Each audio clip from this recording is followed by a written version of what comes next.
I don't want to snort cocaine no more. I don't want to lace crack no more. I don't want to lace codeine no more. I don't want to pop 10 and 15 volumes no more. I don't want to sleep with this woman to that woman. God said, I got you. My name is Kevin Bowens, and this is my war story. Well, I can say my childhood was a great childhood. I was raised to be blessed to be raised in a home with both working parents. Both of them was now retired from the judicial system in Louisville, Kentucky. Hard-working parents. My dad worked at physical court. My mom worked at circuit, along with my siblings, older sisters, and me being the only boy. I was somewhat of the spoiled brat, as they can say, which I really didn't feel that much. I was, but I was raised in a well-rooted foundation of a home, and they didn't get everything, the things that I wanted. My parents did their best to provide, which was a good thing because I really didn't want for too much of nothing as a kid. My childhood, I can say, was pretty much a normal childhood. I got into sports, as playing little league football with a little league team. My pops has always been a sports fanatic, still is to this day. And he played semi-pro also for about 20 years during his time of working in the courthouse in Louisville, Kentucky. But it was awesome. It was awesome. My sisters love him to death, but they will always be the one pointing the finger at me as, Kevin did this, Kevin did that. And it was some fun times. We had some fun times in my home. Christmas was enjoyable. Thanksgiving was enjoyable. I can remember the times when we was kids when we used to go to the drive-ins. And my dad had, if I'm not mistaken, a station wagon. I want to say it was it had to be it might have been a Chrysler, or it could have been just a regular Chevrolet station wagon. And we would all just get in the back. Me and my sisters, we get in the back. Dad would throw a blanket over top of us. Moms and pops would stop it, which was one of my favorite White Castles. And we would probably get 30 or 40 White Castles with cheese, with cheese fries and the big red sodas. And by the time we put up to the drive-through, they would tell us, be quiet, shh. So we actually sneaking in, we actually doing some like criminal behaviors with my parents as kids because money was tight, but they did their best, but we would sneak into the movie theaters. That's one of the times I can always recall that I can sit back and laugh, and we would all be underneath the cover looking at each other, shh, be quiet, be quiet. But once we was able to watch the movies, White Castles and stuff like that would come out, we sit there and watch the movies. By the time movies is over, we was already asleep. By the time it was time to go home. But my childhood, I was exposed to school was number one in my household. My parents was really, really firm on that. And my sisters did really well going through their times of school in high school. Middle school, they was great.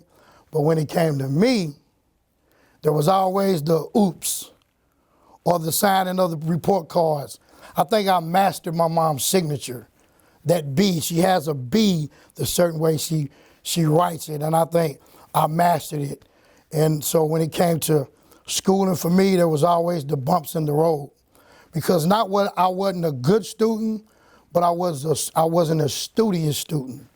I was always into some mischief where it was in the back, rolling spitballs and, setting pins in the chairs for somebody to sit on and they might not know. Just little stuff that we do as kids. It was fun. My childhood running through the neighborhoods with guys. We'll bundle up. All of us would be 6 and 7 of us on bicycles. And we'd go from neighborhood to neighborhood, getting sour apples off the trees, throw them in their cars coming by, running in the stores, running out with things. So the little bit mischievous stuff started happening. my parents would ask, well, where you got this? Well, where you got that? And I know they didn't buy it. So little things start happening which was kind of steering me the wrong way. But my childhood was great. It was a great childhood. I can remember my sister, my parents bought me a Michael Jackson jacket. And I think everybody might have had one of those Michael Jackson jacket. I wanted a glove. I wanted that glove so bad. My sister said, I'm gonna do it for you. Instead of her making the sequences all over the glove, she made stripes down the center of the gloves. And I would put that glove on and my little jacket and my little glitter socks, and I would be running around trying to act like Michael Jackson. I can remember my sister said, Mama, he's at it again. So it was I got to do some real fun things with my family as a kid in the household. But it got to a point where I started seeing other things starting to inspire outside of my household that kind of draw my eyes over to this direction versus doing the right. Because instilled in me in my household was to do the right thing. And to me, doing the right thing was good, but there's always that but. Doing the wrong thing seems a little bit more fun to me, you know. But it's all been, it was a growth process in my family as a child. They taught us right from wrong. Church, we would go on occasions with my family, and there wasn't something that was forceful, but we did go on occasions, or in the summertime when it was time schools to be out, I would go to my grandparents' home for the summer. And one thing I've learned with my grandparents, they was church goers and they was prayers. And it just wasn't that one time a year when Easter come, I get a new outfit. Or Christmas come, get a new outfit. Whatever you had at grandma's house for the summer, you was putting it on. You was putting it on. And that was a good moment to be in the presence of church people. And I used to look around and I would go to church because I knew I could get some candy. My grandma always kept peppermints. And you know, you get extra peppermints, you're going to church this morning. You know, that was her thing. She would dress up into her all white. And I always remember that about my grandma. She would dress up in white and she was a deaconess at the church. And my granddad was granddad. Granddad would have on a green sports coat, plaid pants, hat, dress shoes. And he would always say, KK, come on. My granddad used to call me KK. KK, come on. You know what that time is? It's time to go to church. And I'll be ready. Granddad, I'm ready. So church was not forceful, but it was introduced, if I can sum it up that way.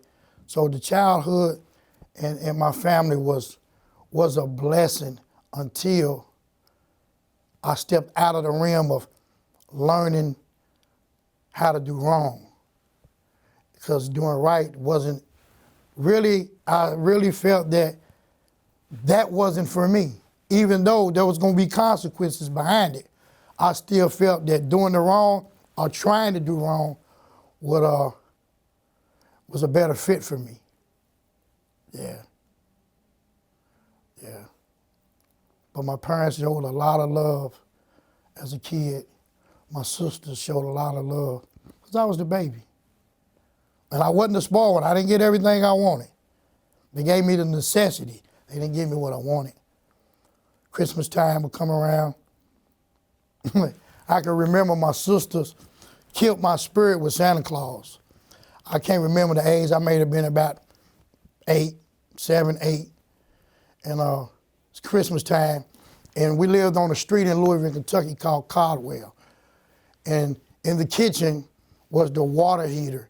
But over top of the water heater was a little bitty cabinet drawer with a little lock on it. And to get up there, you had to do some climbing. And one night my parents went out to, I want to say they went to a place called Dizzy Wheels, where you get some of the best hamburgers. And my sister said, hey, guess what? The toys is here. I'm like, man, Santa Claus ain't been in our house yet. She said, yeah, he have. He already been here. So they up there in the cabinet. And I said, nah. They said, climb up and want you see. So they helped scoot a little chair over to the water heater, got on the chair on the water heater. And once I got on the water heater, I hit that latch. And when I hit that latch, my face was in awe, but I felt depression and I felt real bad inside because my spirit got killed about Santa Claus real quick. And I think I was mad at my parents though for a few weeks about that because the toys is already here and it's a week before Christmas. So why did Santa Claus come here that early? And my mom had told me, well, Santa Claus said you've been such a great young kid, a great young man. He wanted to make sure you got all of your stuff early. So that my mom, I bless my mom. She's just been a wonderful prayer warrior in my life, even then and up to this point. But she always seemed to have that comfort. She loved the women. She loved the daughters. But it's something about a mama and a mama's boy, and I'm a mama's boy.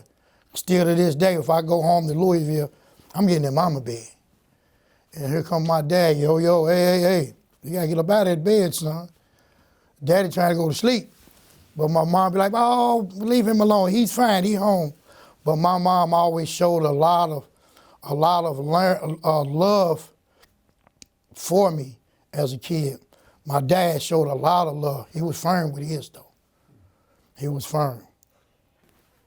Once I was able, getting to the age to wander around even more in my neighborhood, that's when a lot of the mischief really started to graduate in my life. Me and a couple of friends, a good friend of mine, and we even had the same last name, but his just didn't have an S on it. And that was one of my childhood best friends. It all started when the breakdancing era came about.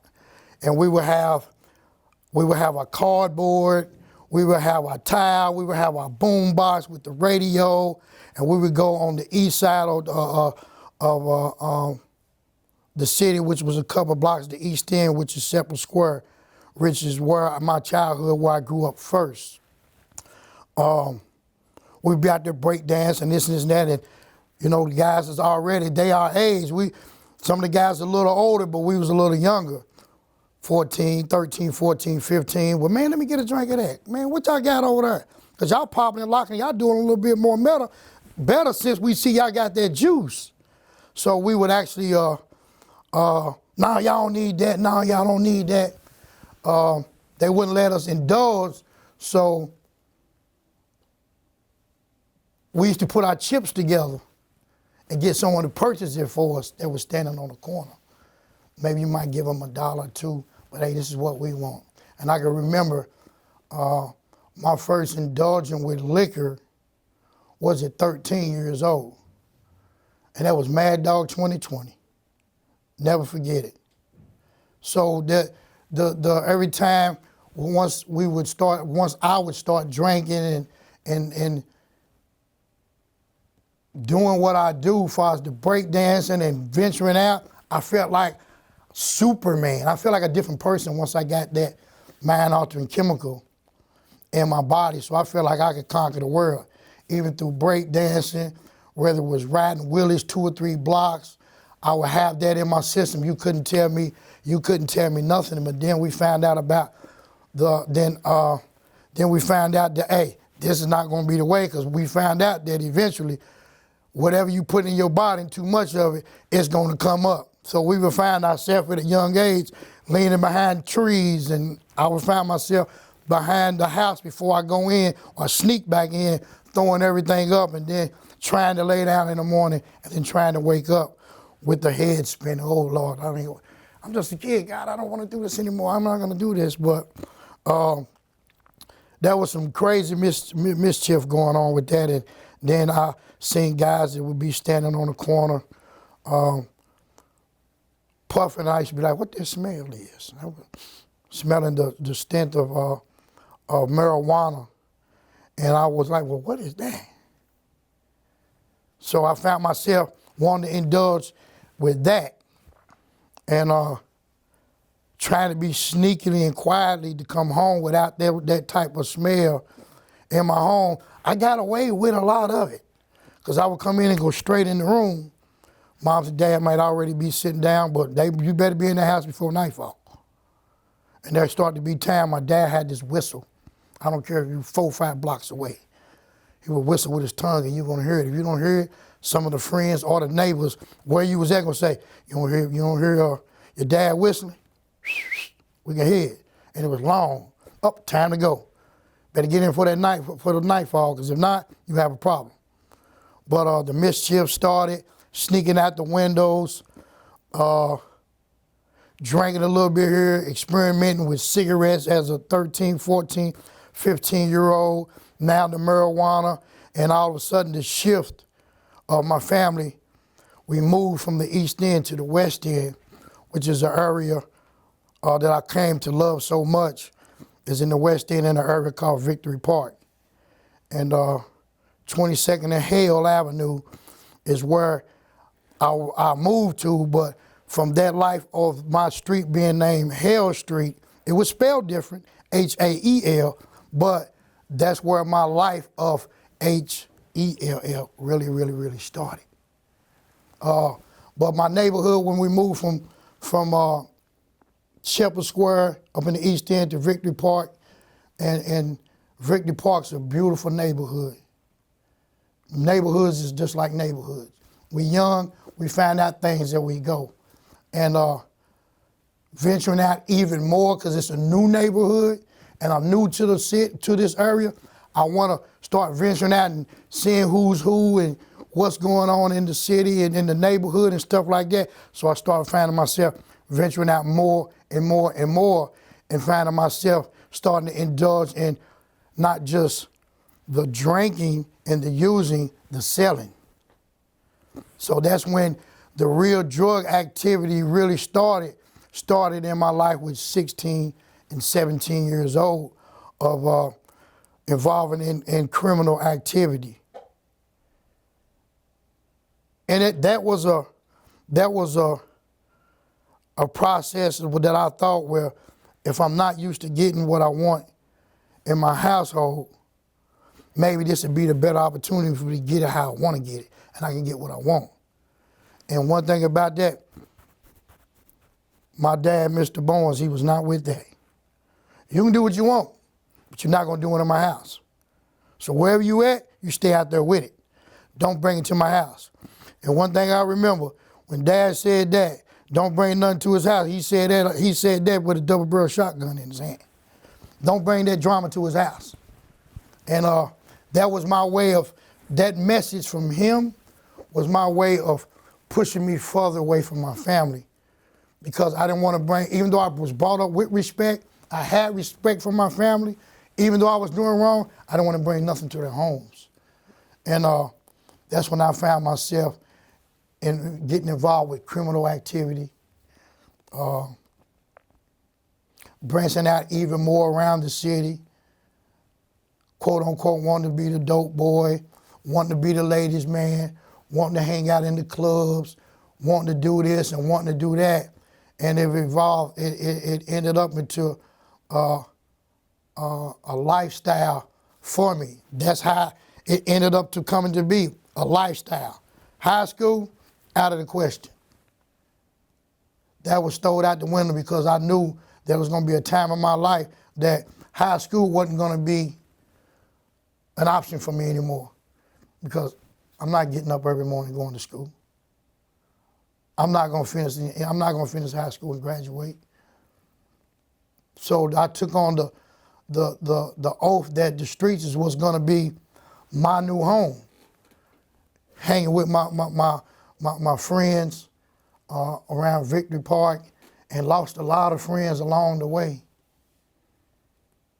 And may God bless their souls, man, and their families. I was seeing a lot of my friends fall right in front of my eyes due to the activity of the streets.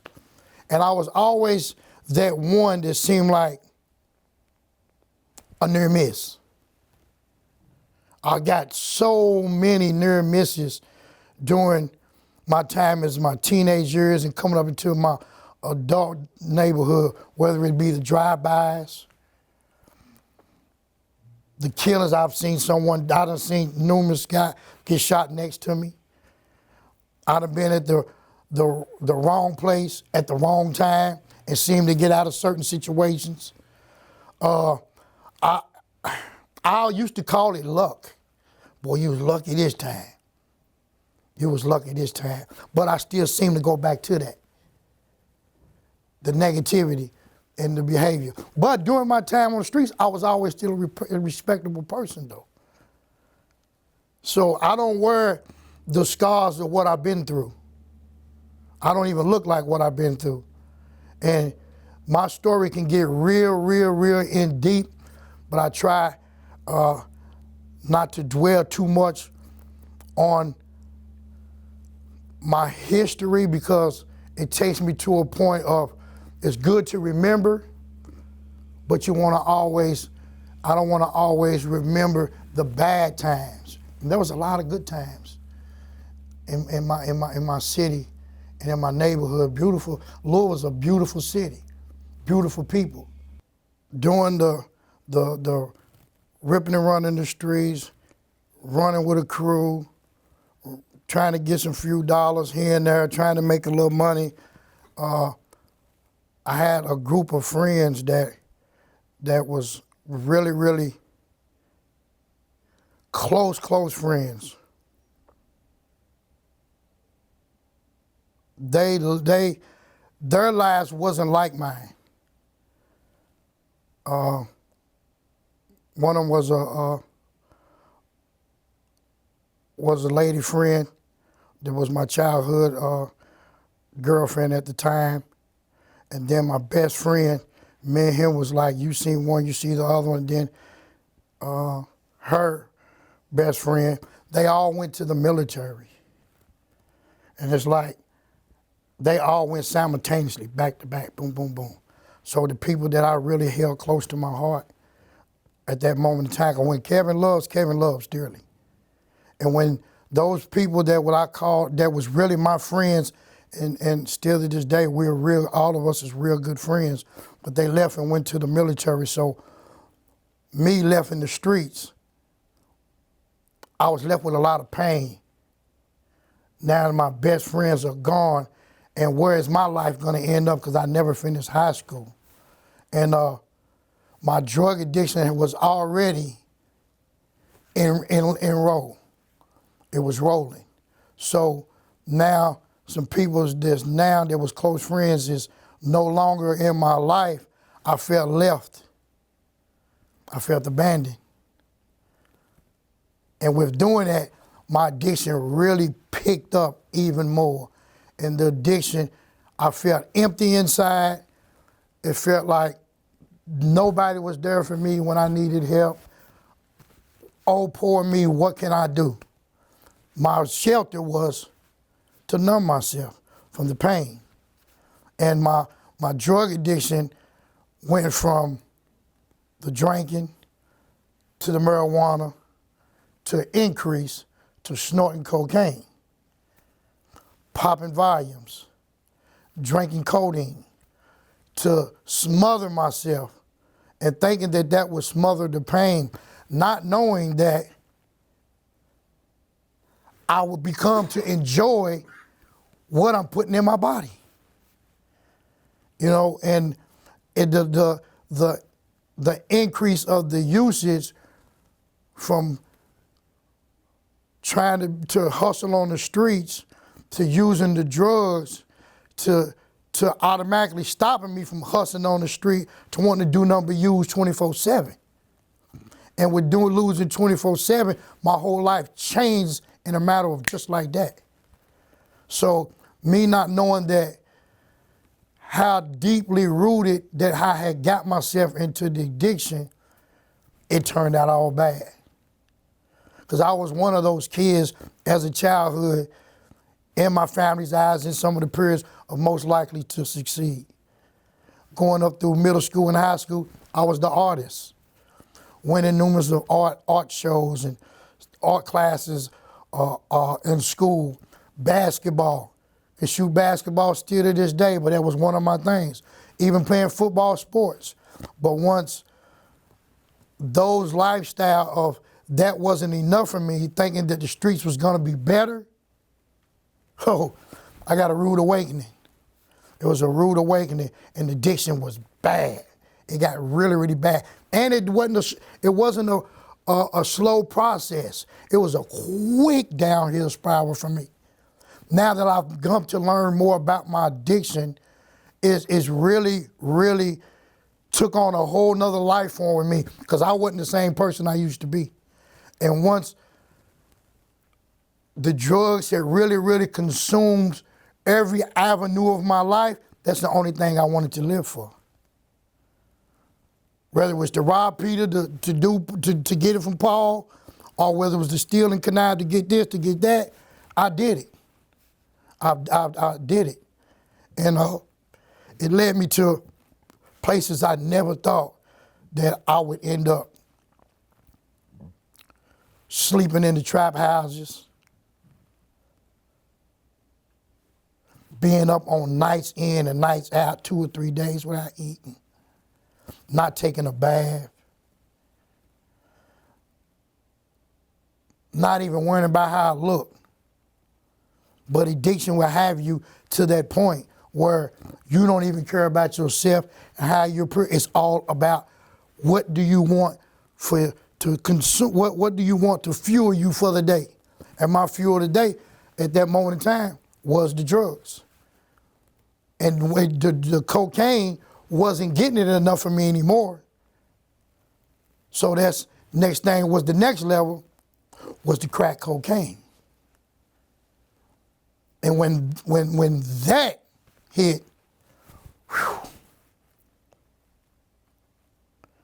I still think about this still to this day. How did I go from being a good kid to hustling my way all the way up to a homeless shelter, or being homeless? From most likely to see to the whisper in the corner, what happened to him? You remember how they used to say, we may watch those TV shows of Where Are They Now? Where are they now? Oh man, I used to think about where I was then and where I was during my addiction. And I said, man, there's got to be a better way. And with doing that, I used to call on God all the time. Through my madness, through my sickness, through the near misses, the sudden death incidences, the drive-bys, the not ODing, because the much drugs and cocaine and crack, lacing the crack as I used to do all day. Luckily it didn't go to the veins, because the cocaine was doing one thing, the crack did another, but that wasn't enough. I said, God, there's got to be a better way. And I would call on God. We all have done it when we get in trouble. God, if you get me out of this, I ain't gonna do it no more.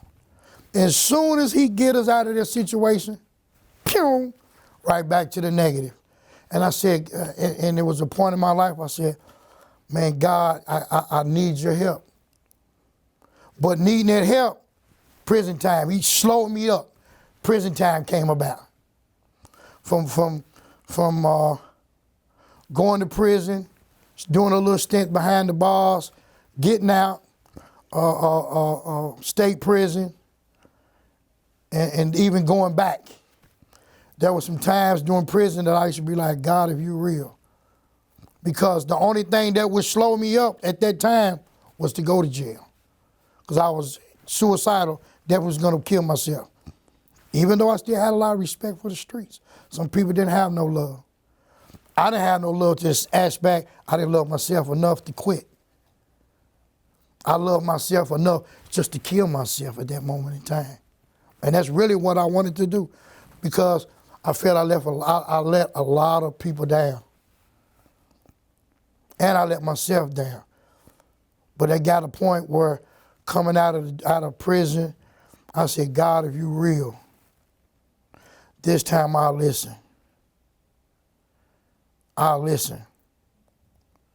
And with listening, he answered.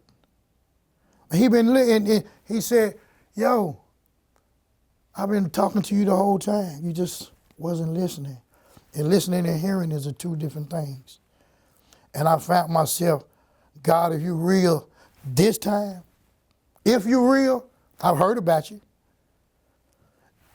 Through my family, through friends, through just my trials and tribulations over life. God, is you real? Show me. I don't want to snort cocaine no more. I don't want to lace crack no more. I don't want to lace codeine no more. I don't want to pop 10 and 15 volumes no more. I don't want to sleep with this woman to that woman. God said, I got you. God, and I ended up on a one-way bus ticket to Miami because I heard God's voice vividly for almost 2 weeks. Go to Miami. Go to Miami. Go to Miami. And I said, Lord, I don't have no family members in Miami. You called on me, I'm answering. Now that I'm answering, I need you to listen. Get on the Greyhound, go to Miami. And leaving all of behind, my past, my family, looking for a new way of living, I can say I did hear God's voice in my time of trouble, in my times of need. And going to Miami, Florida on a one-way bus trip for 2 days was an experience on its own. But that experience in Miami led me to a place called the Miami Rescue Mission, a homeless shelter. But it was a discipleship program. And being in this building was going to the center was an eye-opener. Because once I got out that Greyhound in Miami on 8th Street, used to be the old bus station, now it's not there. It's the first time coming from where I'm from, you never seen this side of Miami. You only seen the South Beach and Spring Bling, whether it was through MTV, BET, VH1, you always saw the beach. But where I ended up, that was a whole nother zone. In Miami, I love Miami. Miami turned out to be the birth and the resurrection of my own life. Because thank God that I did listen at that moment in time. He heard the call and he sent the cab driver. That was my guardian angel to get me from point A to point B. And that cab driver approached me in Miami back in May 2003. And he approached me and said, hey, young man, you need a ride, okay? I said, yeah, I need somewhere to get some rest. I had a few dollars. I had dollars in my pocket. So, no problem, grabbed my bag, and went to the sidewalk, we got in the cab, he bent a few corners, and he turned around this corner and there's a line of homeless people. And I looked up, 3-story building said the Miami Rescue Mission been serving the homeless since 1929. I said, man, I didn't ask to come to no homeless shelter. I ain't homeless. The man turned around to me and look, he said, I'm your guardian angel to get you from point A to point B. He just called on God a few days ago. And he answered. He sent me on his behalf to get you from point A to point B. You don't know where you're going. You don't have no family members. You've been fighting addictions of life. Your life has been an up and down roller coaster. He said, and now God showed up in your life. You listen. This is why you're here. You said you wanted to get some rest. I said, yes, sir. But I ain't say here. He said, inside this building, you can get some rest. But if you go inside this building and give God 3 years of your time, watch what he do for you. But you got to get out of God's way. I wasn't with the godly stuff. At that moment, even though I just heard God's voice talk to me and tell me to go to Miami, now there's a cab driver yelling, oh, I'm an angel sent from God to get you from point A to point B. It didn't happen. He got out, left my stuff on the sidewalk. He said, you don't owe me no cab fare. He said, your bill is already taken care of. You just need to go inside the building. I wasn't with it. There was a brother standing at the door. He came up to me and said, hey, how you doing, buddy? I said, man, I ain't with the religious stuff, man. Where's the hotel at? In my mind, I seen South Beach. That's really where I was trying to head to. He said, well, hotels up on Biscayne, you know where it's at? I said, no, I don't know where I'm at. Then Walked to the corner, there was a bus, the 20 to Biscayne to call it 3.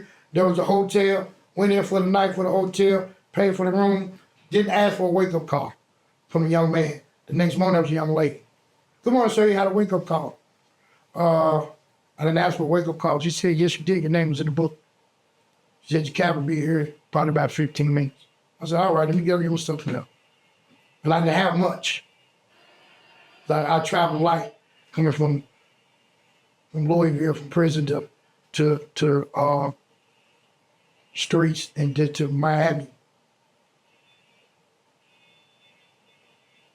That cab driver that was done the day before was the same cab driver when I finally got my stuff together downstairs, sitting outside on the cab with his arms crossed and saying, good morning.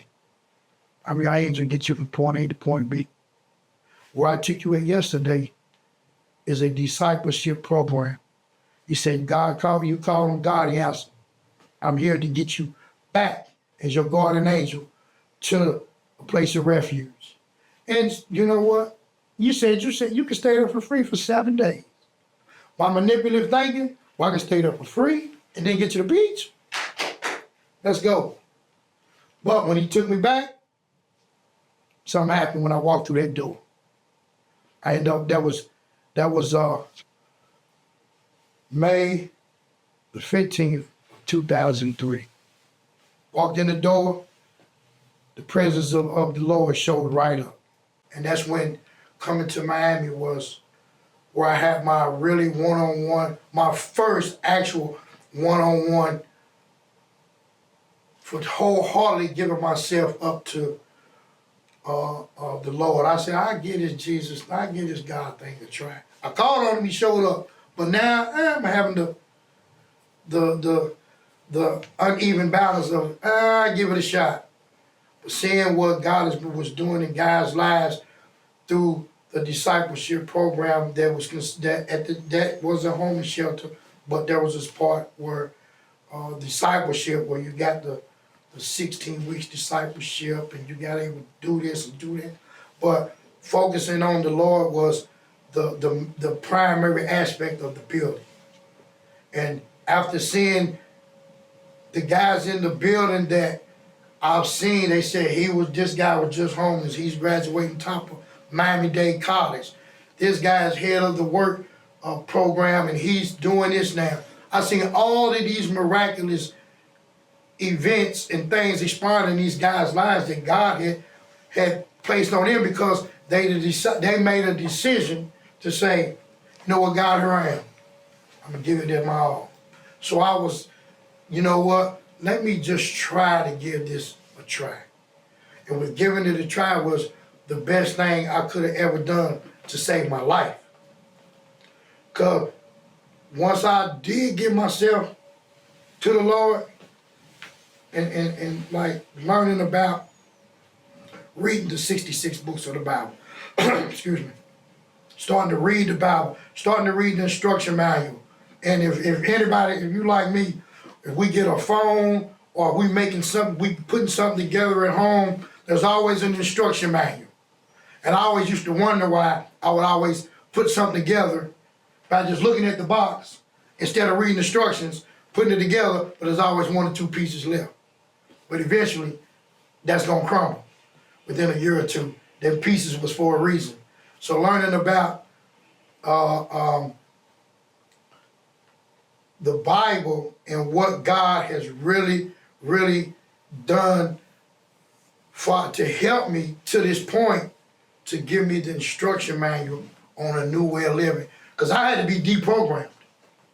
The way I'm used to living, to being reprogrammed the way God wants me to live. So do I want to give this my 100%?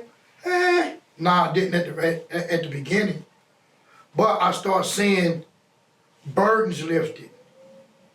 I start seeing the pain that I had thought of, that I went through over my past histories of years, that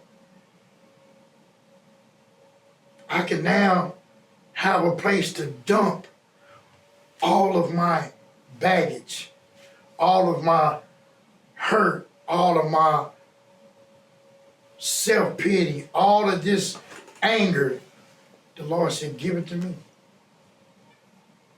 And with doing that, my whole lifestyle of being in the discipleship of the program for 3 years. The cab driver told me to stay 3 years, and I ended up living in a homeless shelter for 3 years.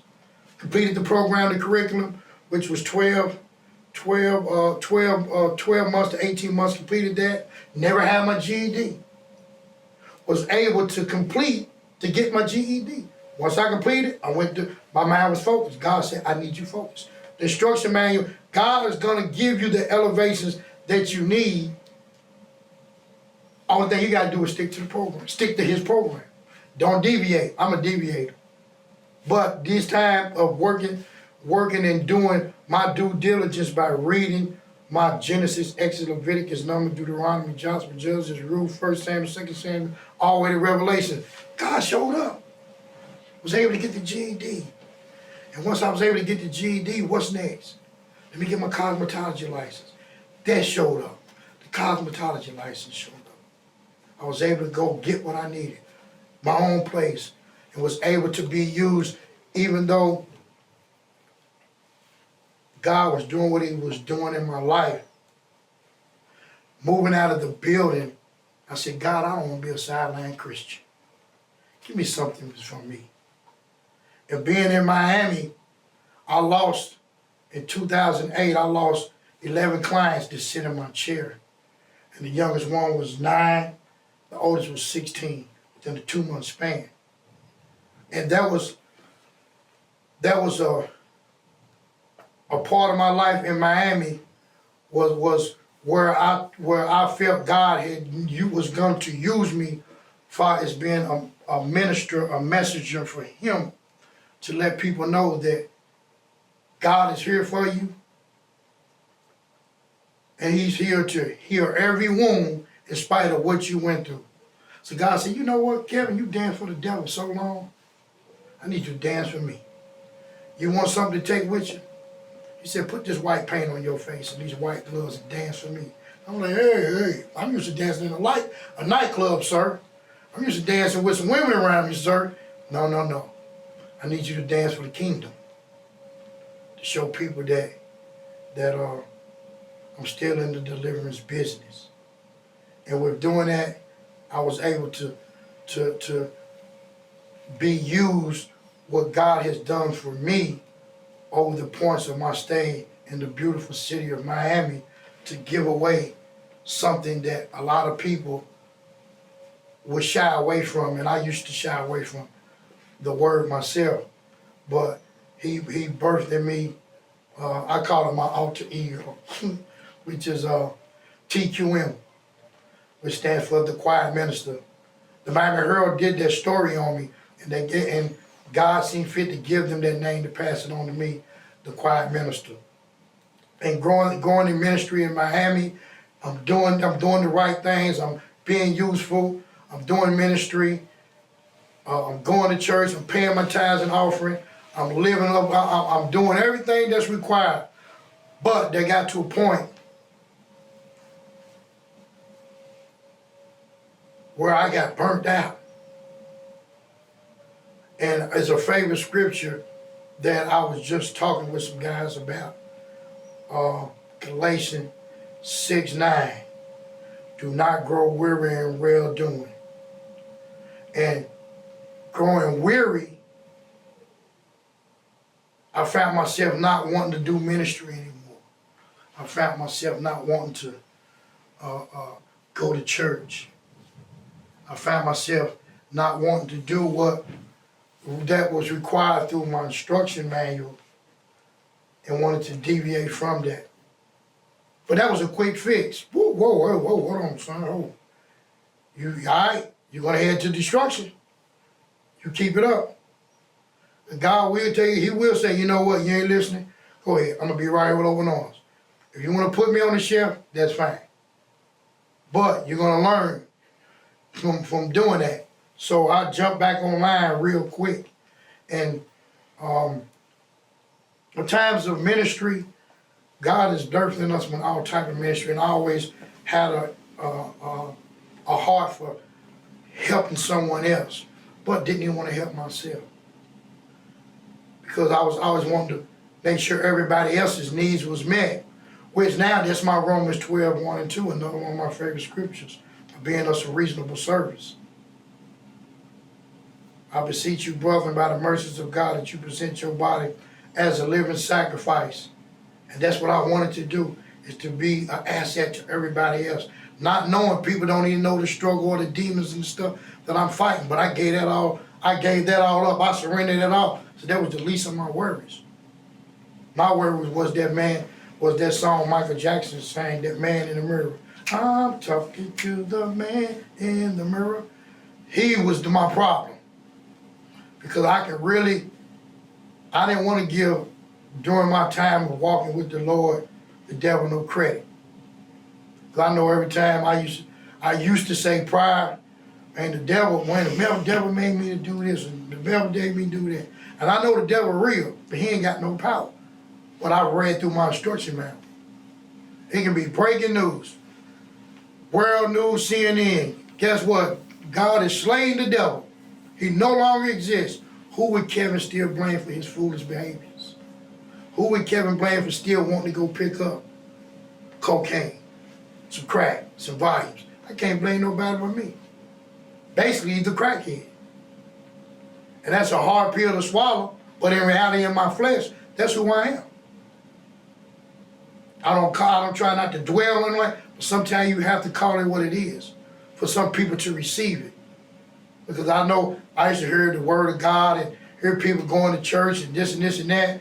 But yeah, I ain't trying to hide behind it. I need the real upfront honesty about my life and who I am. And this is the person I got to pack around with me every day for the rest of my life, is the fleshly man that didn't get saved once I did get saved. Now the spirit in my flesh is constantly at war. Constantly. But God. That's one thing I can say, but God. So moving along with ministry, you know, things is getting good. He blessed me with businesses. He's blessed me. I became the prayer warrior for my family and interceding. And it was a blessing. My dad called me one day and said, man, you know what, son? I want to say thank you for the prayers. But during that time in Miami, me and my dad's relationship was shot since I was a teenager. Pop told me one time, and I never forget it. He stood up right over top of me, and I was in the park, called Victory Park. My pop walked right up on me. A couple guys was around, and they knew who he was. Pew! They man, what's your name, Pop? Pop looked up to me. Pop said, you know what? I don't ever want you to come to my house again. And he pointed right in my face. He said, you'll never get my trust back. I'll take it to the grave. And that was like a dagger in my side. Ugh. But I was like, yeah, all right, whatever. That's the negative attitude. But coming along in life and trying to get my life in order on the right path, praying for my family at the time in Miami, praying, trying to intercede for my family, God began to restore my family. And Pop told me one day, well, son, guess what? I'm getting baptized today. Pop said, thank you for your prayers. And I was like, thank you, Jesus. That was a moment that was needed for my family, because Pops have health issues. Mom have her issues with the breast. She went through the breast cancer, the chemo. She was shut down. Pop with the massive heart attack, the strokes over the years, the few stents. My sisters with the health issue for the blood pressure, which that's just part of life. Something we don't claim nothing. I know one thing now about my family. I tell you, we don't claim nothing over our life. We can't do that. And me being the interceder for my family, I've tried my best to. I ask God to break this chain of curse over my family. Let them to get ease them back to your heart.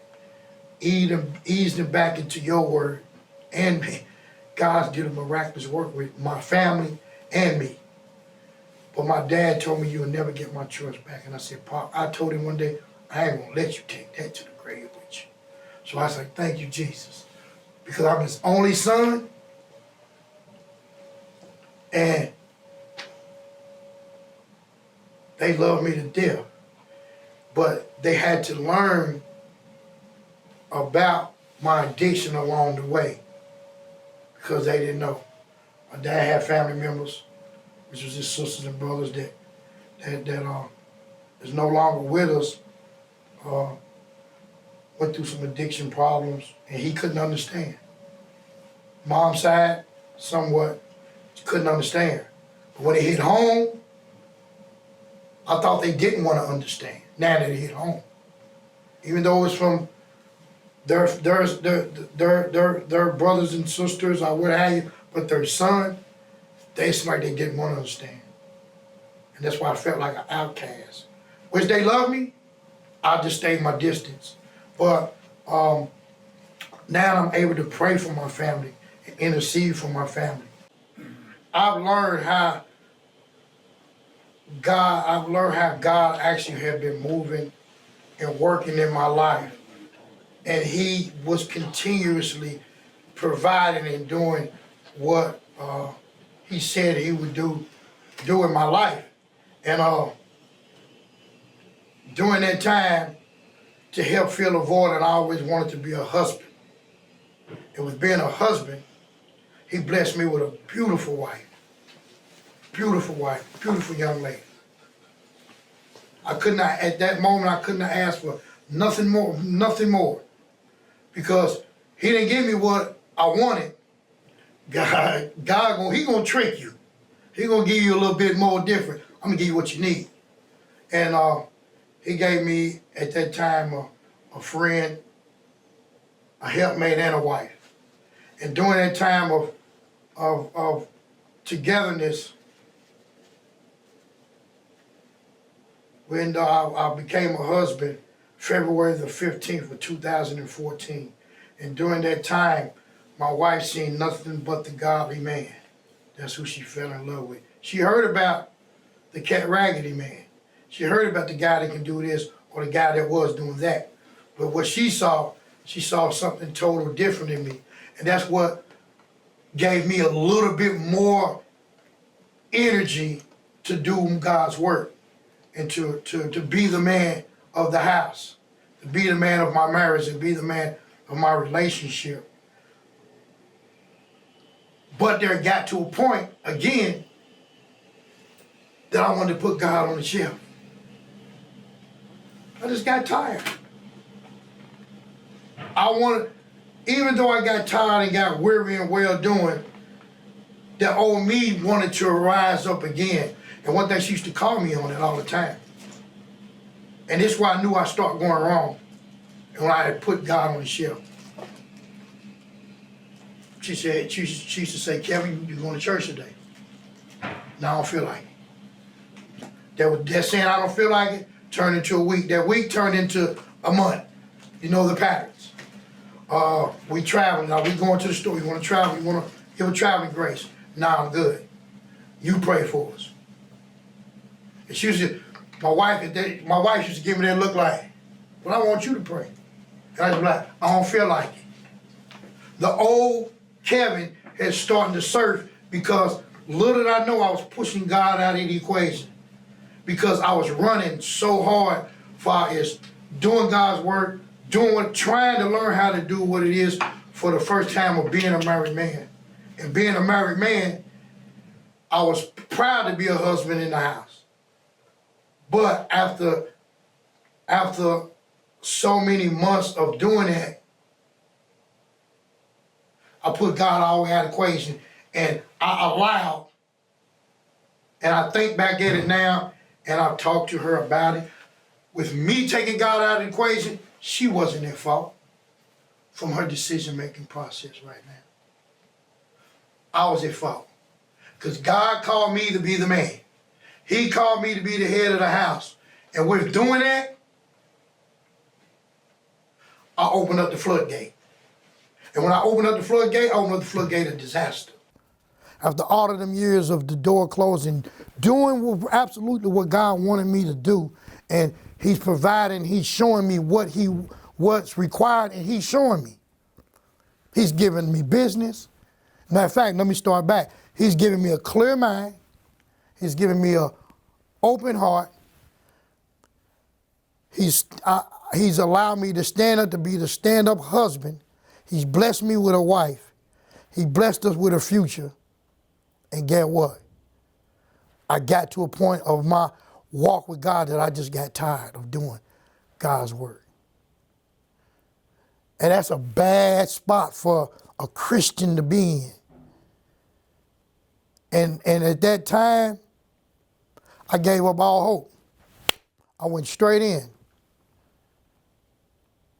And with the drinking started heavy. I wasn't doing it at first. No. But now the drinking, I ain't gonna go over to these drugs, but I'm gonna drink more.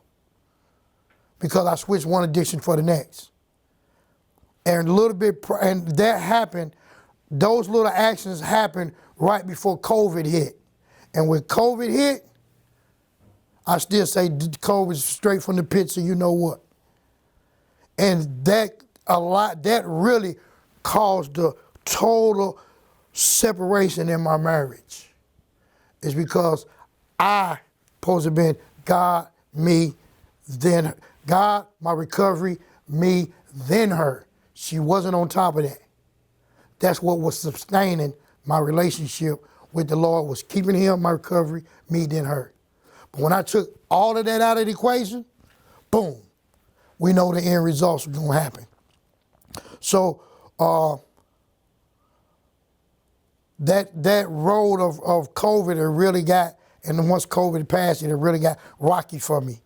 And my wife went her way, and I didn't want her to go her way, but now I look at it. And it was a hurtful feeling because I've been hurt through my whole life. This was the worst pain that I felt, even through my childhoods of addictions and losing friends. For someone to tell me they love me so much, to care for me, to tell me, I don't want to be with nobody like you. I never forgot that. That made the hole even more deeper. So there was, at them times of despair, my good best friend, Anthony Blackman, we've been friends for years, was part of the warrior ministry. He would always send me text messages in the morning. How you doing, brother? All is well? If you need some time to just kind of clear your head, let me know. At that time, I wasn't trying to hear that. Still trying to cut hair, because at the time, I did own a barbershop. COVID hit, killed that. But still trying to stay afloat, doing it right, trying to do God's work, but trying to do the wrong thing at the same time. It wasn't mixing. I was literally suicidal. And it had got to the point where he's called me on numerous occasions, and I'm like, man, I'm going through it, bro. I want to take myself out. I never through my trials and tribulations had got to the point of suicide. I'd sit there with the gun in my hand. I'd sit right on the back deck of my house with alcohol and a pistol, listening to music, wanting to take myself out, because if I do it right here, I'm going to fall right into the Olita River, and ain't nobody going to find it. They hear the shot, they don't know where it's coming from, because ain't no lights back there. So he would always send those text messages, and all of a sudden, he sent the text message. At the time of my despair, God used the Warrior Center to come up with a video, and my brother received it. Anthony Blackman, and sent it to me at 6:45 in the morning. And with him sending me that video, he would send me different stuff. I wouldn't look at it till weeks later or days later. I got time for that, because I know what he's trying to help me get back on track, but I wasn't ready, because he know where I stand when it comes to walking with the Lord. But when I seen that, I clicked on that link at 6:45 in the morning, and I had already been up for 6 days straight. And it wasn't really the drugs and alcohol, it was my thoughts of suicide. The devil has such a grip that he wanted me to take my own self out. And I was like, God, where are you now? I can't hear you. Is you listening? Because the devil had already, I allowed him to grip my mind where I can't consume nothing what God has for me or was talking to me at that moment in time. But God, that video seemed to slide through in a text message in a Warrior sent his video. He called me he sent me down on Tuesday. I said, brother, I'm ready. I need to sit still just for a minute to realign my focus. And next thing I know, quick plane ticket, pew! Coming to Memphis, Tennessee. And coming to Memphis to deprogram my way of thinking, to being reprogrammed back to reading my instruction manual again. And that was like a call for desperado. I said, Lord, you've done it again. In the war room, that old lady in the movie War Room, I don't know if I'm pretty much sure if you saw it, but that lady sitting in the bathroom in the whole war room, and she said, ooh, Lord, you've done it again. That's how I felt. God, you did it again. You tried to stand me back up and learn from my mistakes. But I need you to sit still just for a couple of days. Quick vacation. Anthony, I'm coming. When, in about 2 or 3 weeks? No, sir. We need to get this plane ticket to get me down there quick. And God seemed fit. Pew. Couple of days, couple of weeks that you get your mind back on track. Focus back on God's work. And one thing I through this process, the Warrior Center, with David's testimony, taking it to God, and God turned around using him as a messenger to build up a center of discipleship program, was my ram in the bush. Man. And being back, reading the instruction manual, it's been such an overwhelming feeling that I never felt before the first time I gave myself and confessed my Romans 10, verse 9 and 10. There's a part of me that said, well, you should not have got saved when I did the first time. That's the worst thing you could have did, Kevin, was get saved. But that's on the flip side of the coin. The other side of the coin says it's the only option. And that's the best thing I could have done. Because during my years of addiction, trials, tribulations, prisons, the gangbanging, the sleeping with women, the selling drugs, the cars, the women, all of that didn't mount up to nothing. But this feeling I have now, if I could sell peace and bag it up right now, I'll be a rich man by the end of the week. I'll be a millionaire because I have some peace. God has brought and restored that peace back in my life. And that message, David being used as a messenger to have a facility for some disciples that don't know the Lord, that has stepped off track from the Lord, was just the blessing that I need at that moment in time to get out of self, to get back into consuming the word, what God has for me. And it's been just a miraculous uphill climb in the short length of time. And God is a God of, you have to be patient. Because, boy, if you like me, I used to be, I need this right now. But the patience and having to not be ready to run so quickly when you think that you have everything together. I have to be patient. And with doing that, my ears is open and my eyes is looking, and I'm reading.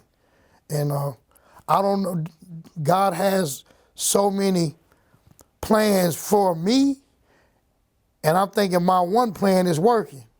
This was what I was gonna do after being coming to the Warrior Center for a little while, to kind of stand myself up and say, you know what, I'm a king's kid.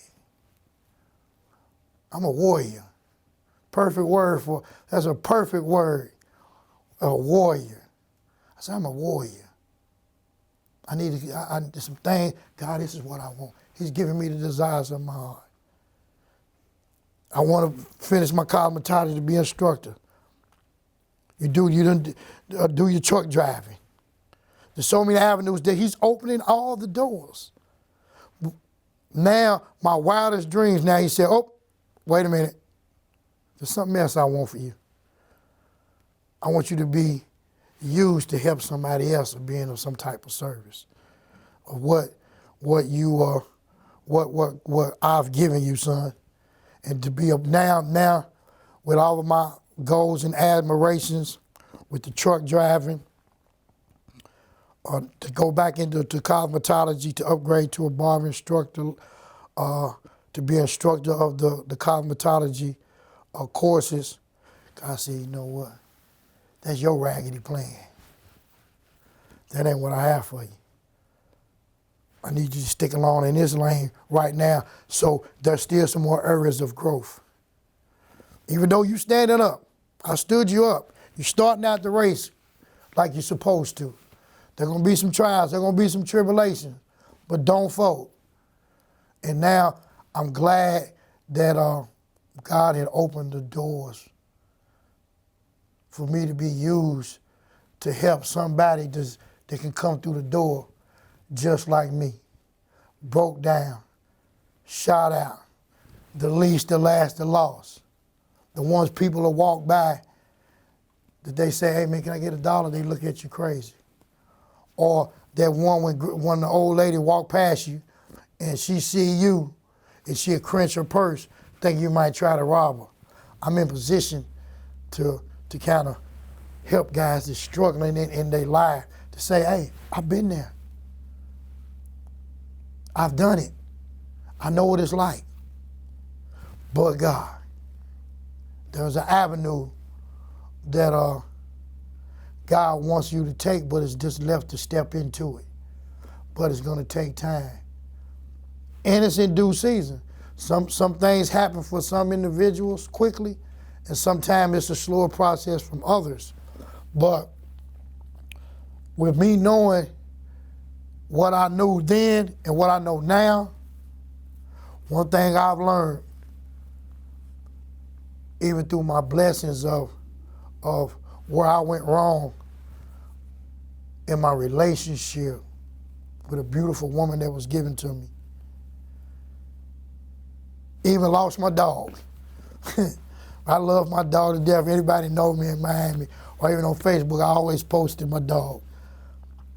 That was even taken. Everything that was taken, my self-dignity, my pride, the woman of my dreams, my marriage,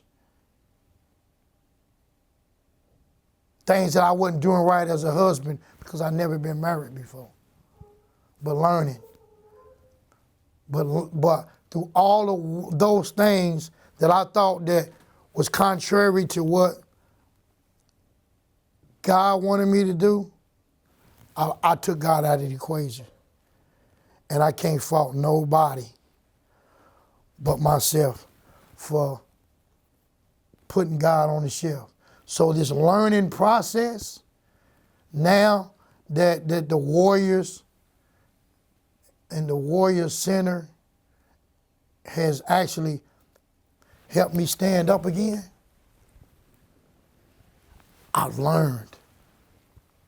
And we go through something and we don't learn nothing, you gotta go. You're gonna keep on going, you're gonna keep doing the same thing. And I ask God to remove certain things out of my life up to this point. Even certain things have been said to me. God said, I can't remove. I'm going to remove a lot of the stuff, but it's certain thing. It's one thing that you want me to remove that I need to leave that as the thorn in your side so you will remember again not to put me on the shelf. And you know what? The learning process, I said, I think I learned from this one. But this is a lot of pain and endure. But I tell you what, I think I'm not going to do that again. Because they put a whooping on me. This little door opener for 2 years, 2.5 years of the whys, the how, the poor me, the this and that. God said, I'm still here. I ain't left you. I've been right by your side. You was running from me. You wasn't picking up the telephone. Where your cell phone is? In your pocket? Yeah, but I got you on block right now, sir. Because I don't want to hear what you got. Because I know you talking to me, it's going to be conviction. But doing wrong, when I used to do wrong, I ain't getting no conviction for nothing that I used to do. But once I start reading the manual and learning and giving myself to the Lord 20 plus years ago, you do something wrong, boy, it don't feel good. It does not feel good. But now I thank God for the Warrior Center to give me a moment of clarity. There's men's around me. I'm associated with some men of dignity, some men of caliber, some godly men. And Joyce Meyer says it in that the video that she said, I don't get it all. I don't always get it right, but I don't always get it wrong neither. And I take that and run. There are gonna be some things and some bumps and some roads that I'm gonna have to trudge through. But I tell you what, I know on the end of this road, there's gonna be a better day and a better life for me at the end. Only thing I gotta do is keep the horse blinders on, stay on the path, don't deviate. And deviation used to be a thing for me. But right now, God has just been too good for me. No, God is awesome. He's awesome. So that's why I try to give even guys around me some words of encouragement, especially first thing in the mornings. Or if anybody I run into in a grocery store. Or if I see somebody, hey, how you doing today? And a lot of times people be like, whoa. Some people now, is the world we live in now is just so going in their own ways, in their own modes. And I really feel that if we would take some time and what was the caption and the word of the month for last month was making room for him. In 2024, we fresh into a new season.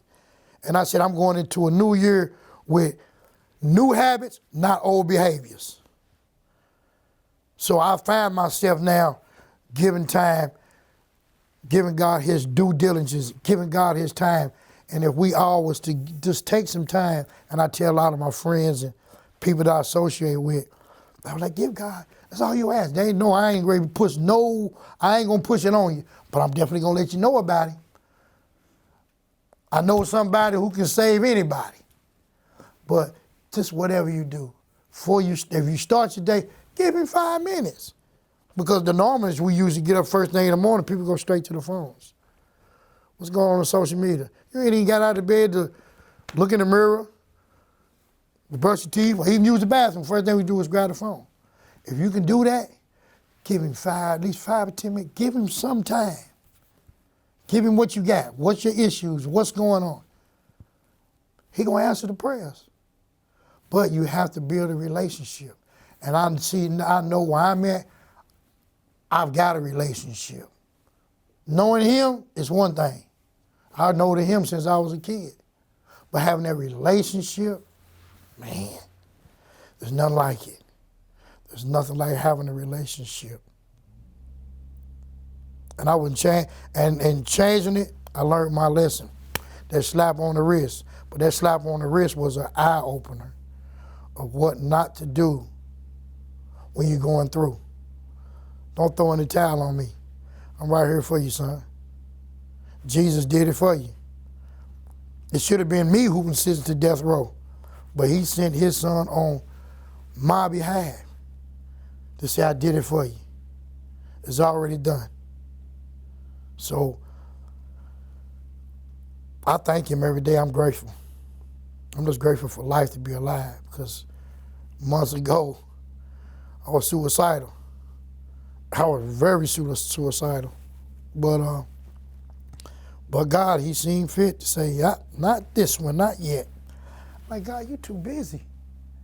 You got a lot of people to cater to. You sure you got enough time for me? He said, yep. You again? That's why you should thank God. That's why you used to want to go to him a lot. I was like, man, I know he always be like, man, he ain't seem like he's not answering. God, you answering? And I always used to tell myself, he be like, oh, it's him again. God, what do you want now? But that wasn't the case. God is so, God abundantly loves us so much, he has time for each and every one of us. In our times of trials, in our times of doing good. And I learned to be grateful for him in the seasons of doing good and in the seasons of doing bad. When everything don't look so shiny today. God, I'm grateful. I ain't got this today. I ain't where I want to be. But I'm grateful.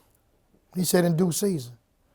But right now, I need you to stand up, be a warrior, and be a disciple for me.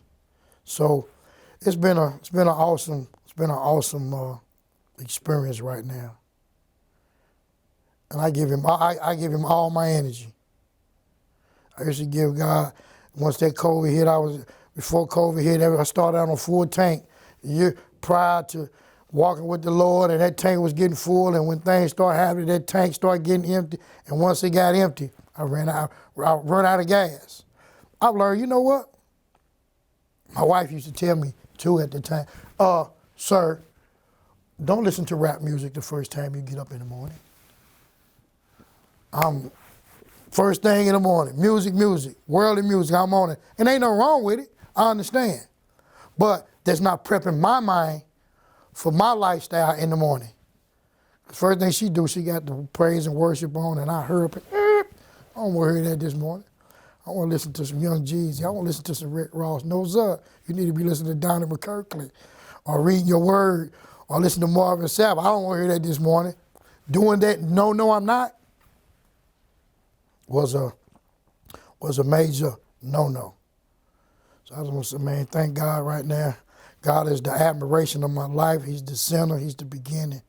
And I don't think there's nothing to get me off my path right now with him. And this is what I'm called to do, is to be a disciple. And however avenue he seen fit for growth, man, my arms is open. My arms is open, my eyes is on you, and my ears is listening. And I can't take it no other way, but I just want to thank God for Jesus. Because if it wasn't for Jesus,